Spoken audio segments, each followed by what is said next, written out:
constitutional amendment is a way of getting the people of Maine engaged in a debate on whether they want or don't want an income tax. That's all I'm asking. The Republicans are on board, and the Democrats want to disenfranchise the Maine people. They don't want them to have that vote. Shame on them. And I see a leader here. Shame on you for not letting the Maine people, the 1.3 million people in the state of Maine, to have a say in the income tax. I made an executive decision, and I'm telling you and the Maine people what's going to happen for the next 3.5 years. If the Democrats are going to disenfranchise the Maine people, then the governor of Maine is going to make sure that every bill that comes down from the House and the Senate with a Democrat sponsor will be required to have a 2/3 vote. Because I'm going to veto every one, and I did a bunch this morning. The Maine people deserve to have a say in the income tax. And until they lift it, that's my leverage. And yes, is that politics? I'm playing their game. I'm finally learning to play the game of the politician. So from now on, the first batch is on its way. You can get a Republican to sponsor the bill, and they can get it passed, fine. If not, you're going to be 2/3 until you decide to let the Maine people have a say on the income tax. Governor, do you feel like the Senate Republicans are on board with everything you want to do? I noticed none of them are here today. No, they're not. What does that say? Do you feel like they're on board with you? No, Why not? I don't know. They won't talk. I had a meeting the other day with the Republicans, and not one single word was said, so I don't know. They won't tell me. I put in a budget. And that budget died a long time ago. So I don't know what the budget's going to look like. I don't know what's in it. I don't know what's out of it. But I will tell you this. It's going down.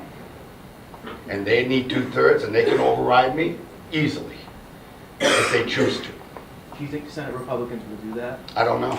You have to ask them. Are you willing to shut the state down over this? I mean, I am- are we I'm- going to get to that state of brinksmanship where we're looking at June 30th with no budget? It's not in my hands. It really is not in my hands. They need to come to the plate to discuss. We can do a lot of things without shutting down the government.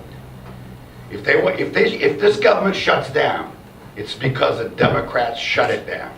Because I made it very clear, if they haven't seen where I'm heading, is I'm trying to lower the income tax burden on Maine people. If they don't want to play, then go away. Governor, are you, lower the income taxes? have you taken any steps in your organization, in your administration, Governor, to stop Maine Revenue Services from running numbers for the Appropriations Committee? No. No, Maine ma'am. Revenue Services, What I said, so that you make it very clear, I never stopped it. What I've asked, and I asked it 2 years ago, and I asked it again last week because they forgot it. They have a short memory. I asked that when you have a request, would you be kind enough to come through the governor's office so that we're all on the same page? They wrote a letter to Mr. Rosen, asked him to do some work and not to let me know. And so I'm going to take action on that. I reminded the appropriations that they need to come through me if they want anything, and that's the action I took.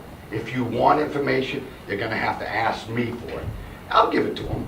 I'm just trying to keep everybody informed of what's going on. will you direct? So you don't know what the final budget will look like yet, but you're already planning to veto it at this point? Well, I don't know what it is. If it's gonna, let me tell you something. If they come down with a 6.5% income tax cut with a constitutional amendment, we're going to work.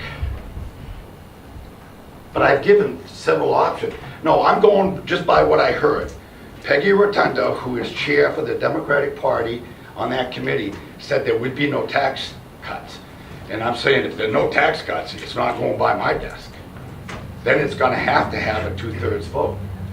And I'm fine with that. Governor, was outside of your office. I mean, look, you know, to answer that even clearer, there was only one time since I've been governor that we haven't had a 2/3 budget. That was the very first budget. And I did that trying to give them an olive branch to work together, and they never listened.